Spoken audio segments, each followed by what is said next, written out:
मैं काम के खिलाफ नहीं हूँ, मैं ऑटो पायलट के खिलाफ हूँ।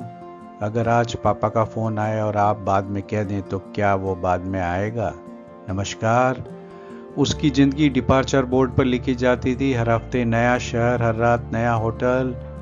घर एक जगह थी जहाँ लौटना ऑप्शनल था। लोग कहते सक्सेसफुल, पर सच्चाई ये थी कि वो हर सफ़र में अपनों से थोड़ा थोड़ा दूर हो रहा था। जिंदगी ऑटो पायलट पर थी, चल रही थी पर समझी नहीं जा रही थी।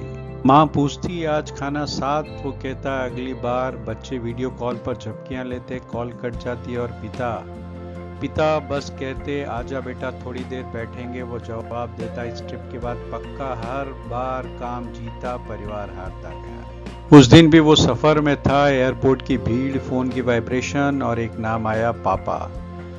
उसने स्क्रीन देखी और सोचा मीटिंग के बाद कॉल बैक कर लूंगा। ये वही लाइन थी जो सालों से बोलता आया था, कल। लेकिन इस बार कॉल वापस नहीं आई, आवाज नहीं आई, सिर्फ खबर आई पिता अब नहीं रहे। वो पहुंचा बहुत देर से। चेहरा देखा, आंखें नहीं मिली। माफी मांगनी थी पर सुनने वाला कोई नहीं था। ऑटो पायलट जिंदगी यही सबसे ज्यादा निर्दयी होती है। ये आपको बिजी रखती है ताकि आप आखिरी मुलाकात मिस कर दें। कुछ लोगों को बाद में ही नहीं कहा जा सकता। पिता चले गए, अंतिम संस्कार हुआ, लोग लौट गए और वो भी लौट गया काम पर, सफर पर, उसकी जिंदगी में जो पहले चल रही थी। उसने रोना नहीं चुना, उसने मजबूत बनना चुना, क्योंकि ऑटो पायलट हमें यही सिखाता है, रुकना कमजोरी है। उसने खुद से कहा अब क्या बदल सकता है, और जिंदगी फिर शेड्यूल में आ गई। लेकिन कुछ दर्द बाहर नहीं निकलते, वो अंदर जमा होते हैं। वो दिन के उजाले में नॉर्मल था और रात को बिल्कुल अकेला। ऑटो पायलट जिंदगी आंसू भी पोस्टपोन कर देती है। उस रात कोई मीटिंग नहीं थी, कोई कॉल नहीं था, कोई बहाना नहीं था। होटल का कमरा शांत था, शहर की आवाज दूर थी और पहली बार उसने अपने दिल की आवाज सुनी। पहले हल्का दर्द, फिर भारीपन, फिर सांसों में डर। उसने सोचा थकान होगी, जैसे हर बार सोचता था, लेकिन इस बार शरीर ने समझौता करने से मना कर दिया। फोन हाथ में था पर बुलाए किसे? पिता जा चुके थे, माँ बहुत दूर थी। उस पल उसे समझ आया, ऑटो पायलट जिंदगी दर्द को भी इग्नोर करना सिखा देती है, जब तक शरीर टूट न जाए। और वो वहीं फर्श पर गिर गया।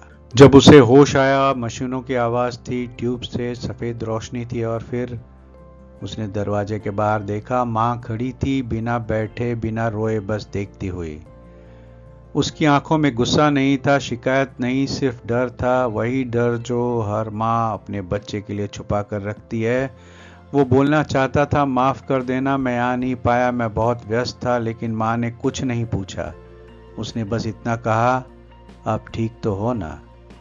उस एक लाइन ने उसे अंदर से तोड़ दिया। ऑटो पायलट जिंदगी माँ को भी इंतजार करना सिखा देती है। और एक बात साफ कह दूं, मैं ये नहीं कह रहा कि काम छोड़ दीजिए, काम जरूरी है, मेहनत सम्मान देती है। सफर आपको दुनिया दिखाता है, लेकिन सवाल काम का नहीं है, सवाल प्राथमिकता का है। जब काम इतना बढ़ जाए कि माँ की आवाज बाद में बन जाए, और जब सफर इतना लंबा हो जाए कि पिता से आखिरी मुलाकात छूट जाए, तब समझिए समस्या मेहनत नहीं, ऑटो पायलट जिंदगी है। काम कीजिए पर खुद को खोकर नहीं, सफर कीजिए पर अपनों से दूर होकर नहीं। क्योंकि एक दिन आप बहुत सफल हो सकते हैं, बहुत व्यस्त हो सकते हैं, बहुत दूर पहुंच सकते हैं, और फिर भी अगर घर लौटने पर एक कुर्सी हमेशा के लिए खाली हो तो सफलता अधूरी रह जाती है। मैं काम के खिलाफ नहीं हूँ, मैं अंधी दौड़ के खिलाफ हूँ, मैं एम्बिशन के खिलाफ नहीं हूँ, मैं ऑटो पायलट एम्बिशन के खिलाफ हूँ। काम करते रहिए, आगे बढ़ते रहिए, बस कभी कभी रुक कर ये देख लीजिए आप किसके लिए दौड़ रहे हैं और किसे पीछे छोड़ रहे हैं।